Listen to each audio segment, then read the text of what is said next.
and welcome everyone. You're tuned in to the ultimate destination for all things lifestyle, entertainment, and everything in between. I'm Jimenita Swain, and you're watching What's Trending, the show where we bring you the latest trends, hottest news, and insider tips on living your best life. Whether you're here for fashion, food, fitness, or the latest buzz from social media, we've got you covered.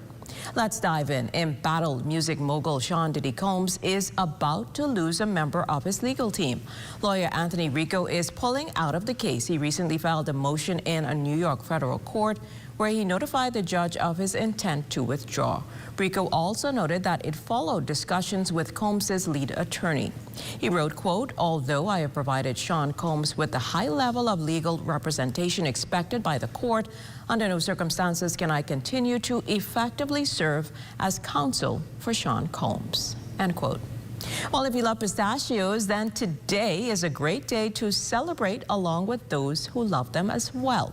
February 26 is a holiday for one of the most popular nut types in the United States. Pistachios are a staple ingredient in many official eating plans and are fondly dubbed a superfood by most leading nutritionists. According to the FDA, pistachios have bioavailable manganese, copper, and vitamin B6. The combination helps develop a robust immune system, especially rich in thiamine, fiber, protein, and phosphorus, all of which helps athletes recover from vigorous exercise. Eating just 1.5 ounces of pistachios may even reduce the risk of heart disease if part of a balanced diet. And who doesn't love a great fairy tale? Well, Fairy Tale Day happens to be today, and it's quite a big celebration for companies like Disney and DreamWorks. Fairy tales remind us that Valentine's isn't the only time to find true love or believe in happily ever romance. Before the advent of Disney animation, fairy tales were an excellent way to instill values and teach children about life. Most fairy tales have storytellers' culture incorporated. For example, Krampus is a significant character in many pre-Christian Alpine fairy tales, imploring children to behave so that St. Nicholas can save them from punishment. As for what's coming up in today's show, hear how the Urban Renewal Authority can impact your life and seeking out talented Bahamians nationwide. You're watching What's Trending. Stay with us.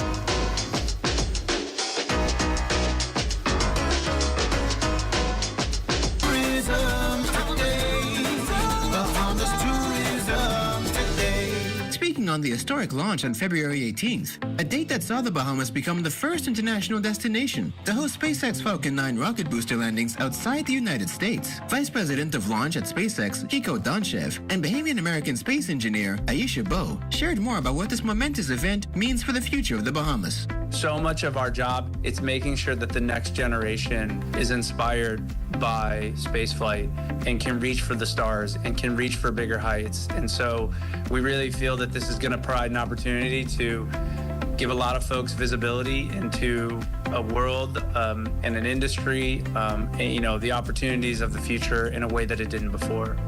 This collaboration is going to inspire an entire generation of Bahamians, like myself, young people who will see that science, engineering, and space travel are not just for other countries. They're for us too. A child in the Bahamas is going to look up in the sky and wonder when that rocket is going to land, if they can see it, and if one day, maybe they might be on it too. With more landings planned, this is only the beginning of a first-of-its-kind partnership. The Bahamas is not only paradise on Earth, it will now be known as one of the gateways to the stars. And this is exciting for the Bahamas. It's an opportunity really to advance innovation and ingenuity and to give young Bahamians hope and opportunity to aspire to go to space if they will. This is our moment. This is our history. This is one large leap for Bahamaland.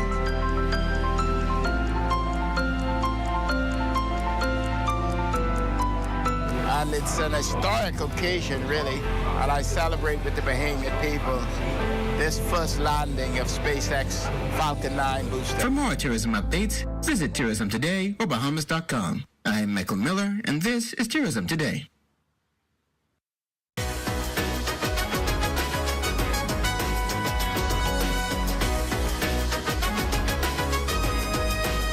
The Urban Renewal Program has been a key focus of government and community initiatives to improve infrastructure, housing, and social conditions in urban areas, particularly in New Providence and Grand Bahama. The program, originally launched in 2002, has played a significant role in addressing issues such as poverty, crime, and inadequate housing in inner-city communities. Decades later, the Urban Renewal Authority was established to take the program to a new level. In studio to discuss the way ahead of the program is Managing Director Stephen Dean. Welcome to What's Trending, Mr. Dean. It's a pleasure to be here. Great to have you with us. So first, let's talk about the core objectives of the program now under the authority. Well, I'm pleased to say that the authority is, after years of pushing for it, you know, I was there from the beginning in 2002, and to see it come to reality, it's really a joy to be here. The objectives, we are hinging on the objective from the original objective, which was to look at those disadvantaged communities, to help people, to uplift people, to help those who are in need, the jobless persons, the elderly, the young people, to give them a spirit of hope, to give them a spirit that they can be a part of what is happening in our lovely country. And I can tell you, based on all the years, and even now, we have a re-energized energy now. Now that we have a legislation which said that we can go forward with it, we could push it. Nothing can change this. Nothing can change this. This is legislation, not a law. So we have the feet. We already have a board, a constituted board of Urban Renewal, very diverse professionals from the Bahamian Society. And so we are led by the Honorable Algernon Allen, Right Honorable Algernon Allen, and Dr. Diana Francis. They're the two key people of the board with other distinguished persons.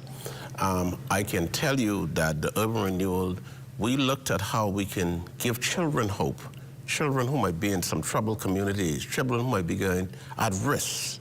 How do we turn their lives around? How do we provide that hope? Because in some cases, the people in our offices and the persons working there will have to be the surrogate parents, replacing. How do we replace children with hope as the leaders in those communities, replace those leaders from the criminal elements, who seems to be Robin Hood in some of the communities, and give them hope that they're other person they can look up to. So what are some of the new challenges or focuses now as an authority? Like you say, it's going to be similar to what you did in the past, but obviously a greater reach, I would imagine. Yeah, it'll be a greater reach. The authority will be able to raise funds. We have a foundation. We'll be able to raise funds. We'll be able to focus. We'll be able to even help community organizations. There are a number of organizations out there in our communities. We'll be able to assist them. The whole thing is not to take over. We are not to come into communities and say we're running something new. There are some successful programs that have been. Whether it's a feeding program, whether it's a boys club, whether it's a girls club, whether it's a seniors club. We are here to partner with that.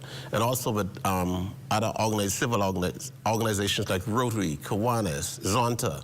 We'll be partnered with them. You know what I'm saying? Rather than pushing, because what we found, Church A and community might be running a soup kitchen. Why don't we just go and help them? Because we try to run a soup kitchen, someone else trying to run it, bring the community together. The whole thing is bringing the community together. So how will the organization work to address youth development and crime prevention? Well, we are looking now, we have taken preparatory steps to look at a whole comprehensive youth program. What we will call, we mirrored it after the Boys and Girls Club of America, which is very, very successful. And so we looked at, in that youth organization that we looked at launching, it will captivate anything with young, the at-risk youth, the suspended youth from school, the youth who want to be the high flyers in school, after-school homeworks. We have already instituted in that a dance academy. We have already started along that line. So we have a sporting program for young men. So we are looking even at those young persons that fall foul of the law, who might have criminal records. How do we help them? How do we give them opportunity? How do we tie them into the BTVI? How do we give them opportunities? How do we speak on their behalf to business person to give them a second chance? We're looking at a second chance program too for our young people. So then how was the community play a role in shaping these initiatives that you're now introducing? Excellent question. What we have done already, we have instituted what we call advisory boards in the community, advisory committees. And we have in New Providence, we have 14 urban renewal centers. What we have in there is 14 advisory committees. And each one of those committees consists of leaders in the community, whether they are from the church, the business, social, wherever. The elderly, young person, a mixture. They meet with the urban renewal teams in those communities to decide on programs which is best for the community. That sounds good. So what strategies are in place to ensure that the projects remain sustainable going forward? Well, we're just becoming an authority, so we are doing a SWOT analysis of what exists.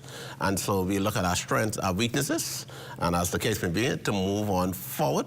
And once we determine where we at right now, then we can look at putting controls in place, putting checks in place, have a strategic plan that we can do measuring. How do we measure the success of our program? How do we analyze our program? How do we see how we could tweak it as we move along? And so that's what we are doing. So we might have a plan for a program for a 5-year plan or 3-year plan, but every quarter we will be checking it to see if it's working, what we need to do to move it forward. Oh, Mr. Dean, we thank you so much for joining us on What's Trending today, and we wish you and the Urban Renewal Authority the greatest success. Thank you. It's always a pleasure. Urban Renewal is going to be a success. No doubt. Thank you again. A pleasure. Well, stay with us. So much more after the break.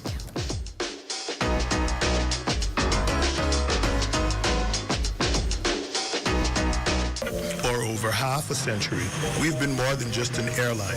We've been a bridge, connecting families, dreams, and memories across the islands and beyond. Behind every seat sold and every journey planned, there's a dedicated team committed to making air travel affordable and accessible to everyone. At Bahamas Air, we're not just building connections, we're building a safe and dependable airline where quality service is paramount and an excellent travel experience is our priority. Wherever you're going, we're here to take you there with care, with heart, and with the promise of unforgettable journeys. We are family, and just like family, we're committed to taking care of our own. Your Bahamas Air is our Bahamas Air, because here at Bahamas Air, we don't just fly here, we live here.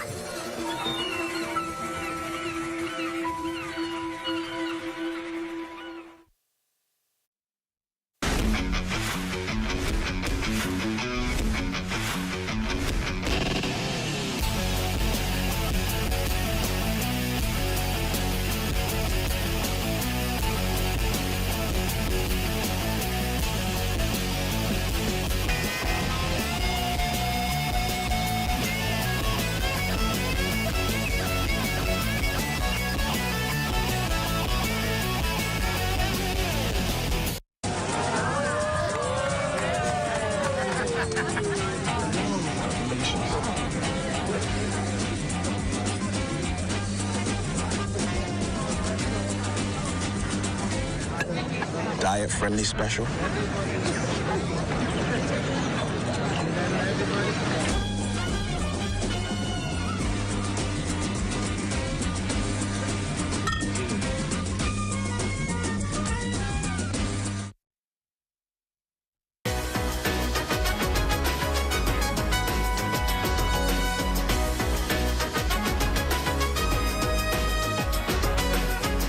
The E. Clement Bethel National Arts Festival Adjudication Program is an important cultural initiative designed to evaluate and promote artistic talent across the country.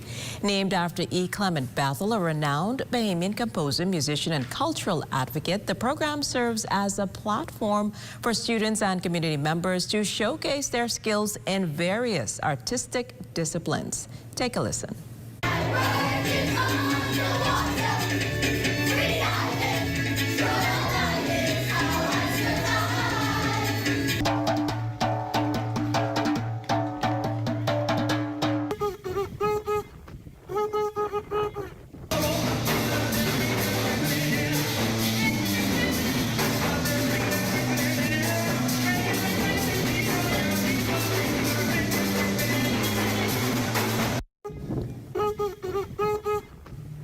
Well, so far, teams from the Ministry of Youth, Sports and Culture have visited Eleuthera and will be heading into Cat Island this week in search of talented young Bahamians. In studio to discuss the nationwide talent search is Senior Cultural Officer Zenobia Pierre. Welcome to What's Trending, Zenobia. Oh, it's wonderful to be here. Thank you very much. And it's great to have you here with us. So tell us more about your visit to Eleuthera and the talent that you saw there. Well, you know, Eleuthera is a very long island, very long. And I always tell my students, I always tell everybody, the cultural diversity in Eleuthera is like, wow. We flew into the north, so we saw Spanish Wells, we saw Harbor Island, North Eleuthera, then we have Central, and then we have South. So it's literally the entire island. The children were excited. You know, as you can see from the clips, the kids in Spanish Wells, oh man. They had a ball. Man, they had a ball. At one point, I think they were dancing more than they were actually singing.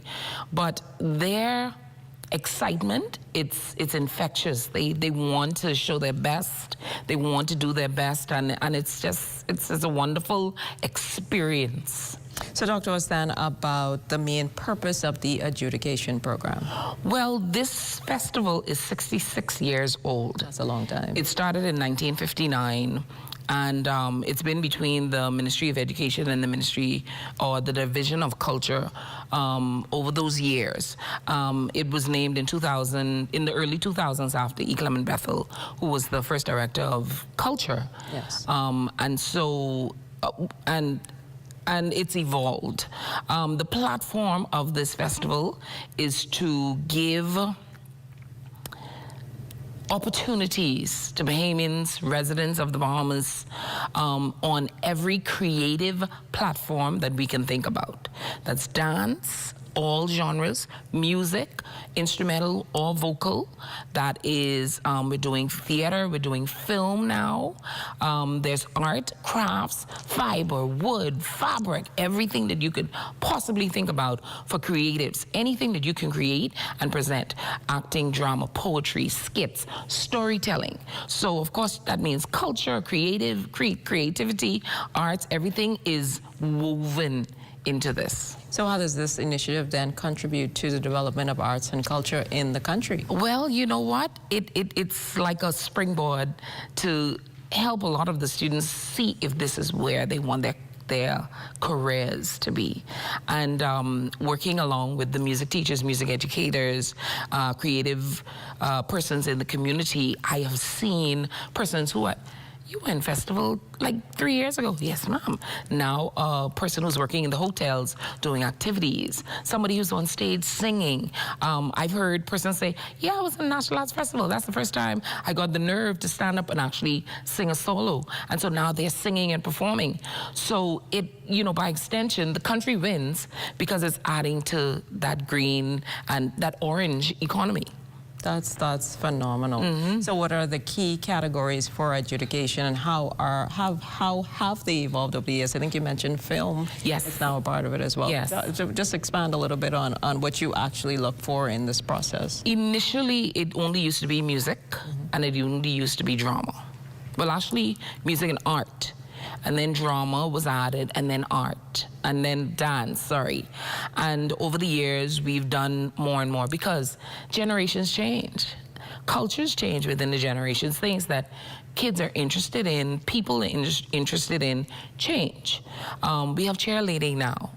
We have DJing now. We never used to have that. Not at all. Exactly. You know, there's hip-hop that's been added because hip-hop is a thing. You understand? And so there's so many things that we add because we realize that this is what the kids and people in the community are interested in.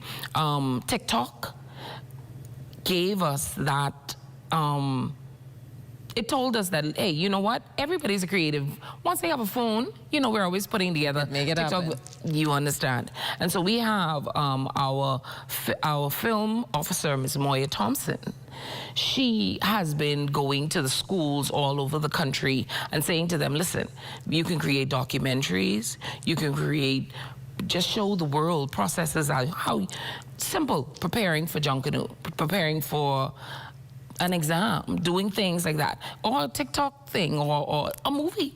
And these kids have been very creative in their their own unique ways of creating films. And so that is almost a festival within the festival. Well, that's amazing, Zenobia. Thank you always so much for being here. Congratulations to your team as you continue such an amazing work to build on the cultural growth of youth. Thank you. We can't do it without collaboration of teachers, educators, and the community. And shout outs to them as well, and all of the participants. Yes. Well, thanks again. So we'll be back after this short break.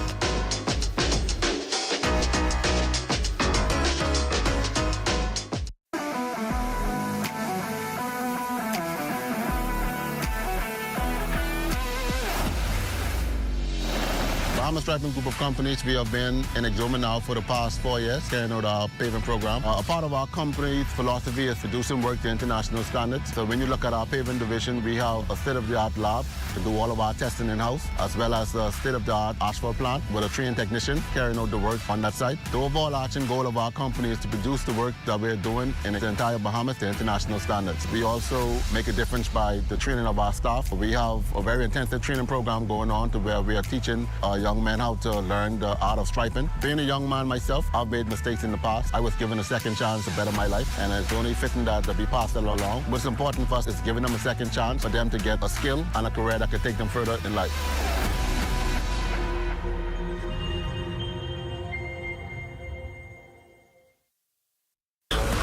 What? You don't know who TDC is?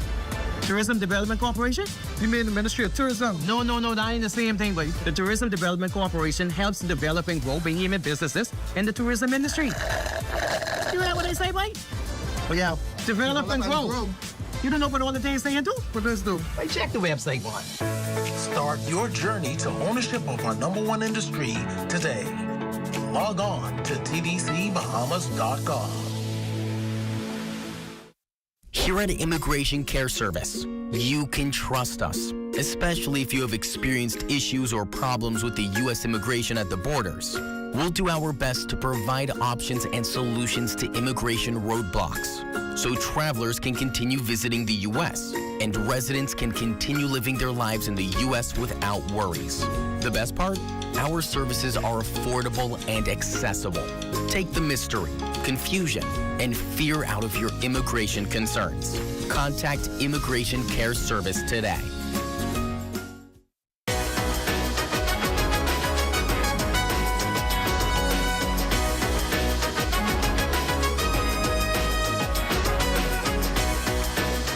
All right, folks, if you've ever woken up and thought, what am I waiting for? Well, February 26th is the day you definitely shouldn't wait anymore. It's Carpe Diem Day. Carpe Diem is Latin for seize the day. It's more than just a phrase, it's a way of life.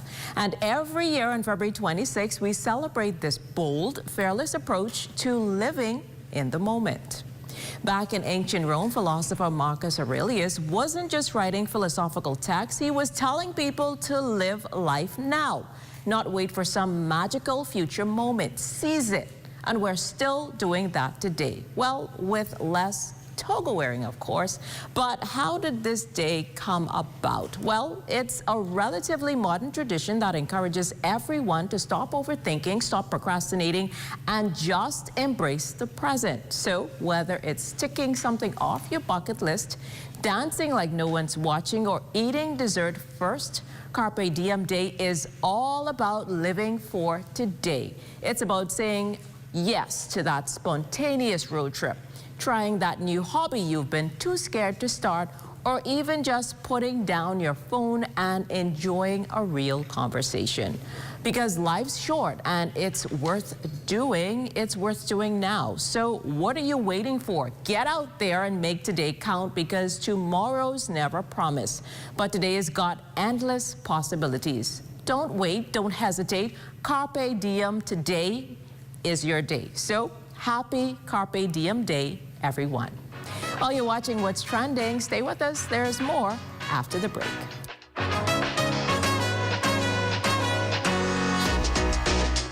The internet isn't just for surfing. There's a sea of shoppers buying online, and you can connect with them on Tingsy. Tingsy is the SBDC's online storefront built for Bahamians. Take your business to the next level by selling to customers online, both at home and around the world. People want Bahamian things, and if you got things to sell, sell on Tingsy. Find out how you can connect with a sea of buyers by visiting TingsyBahamas.com.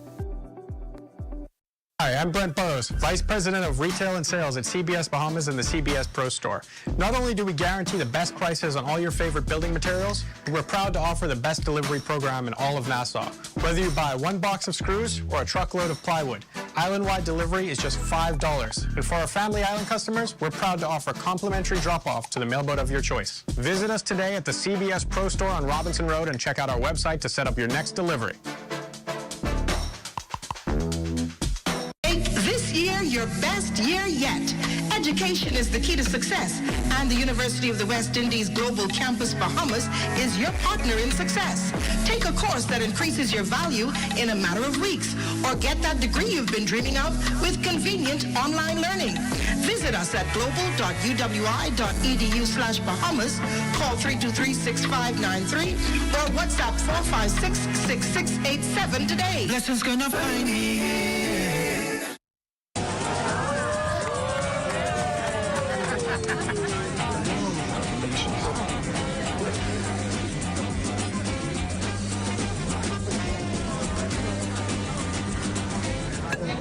Diet-friendly special.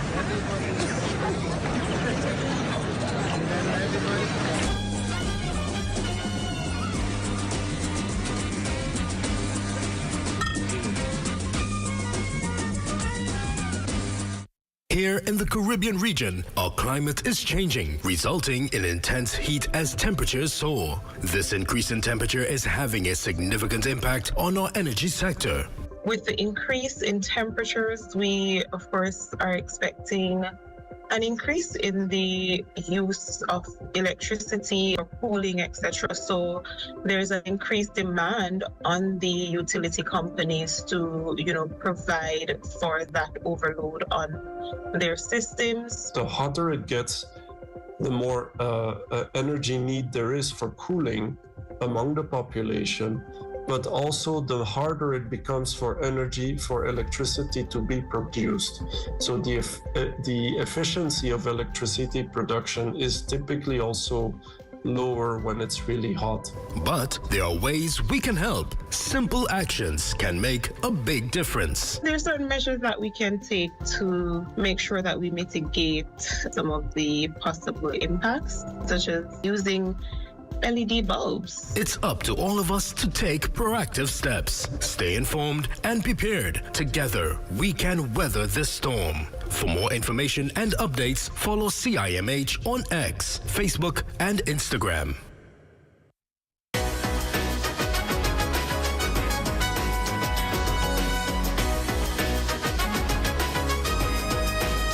Well, that's all the time we have for today. A huge thank you to our incredible guests for sharing their insights and stories with us. As always, we'll be back tomorrow at 6 p.m. with more exciting guests, thought-provoking conversations, and a lot of laughs only on the ZNS Network. See you later.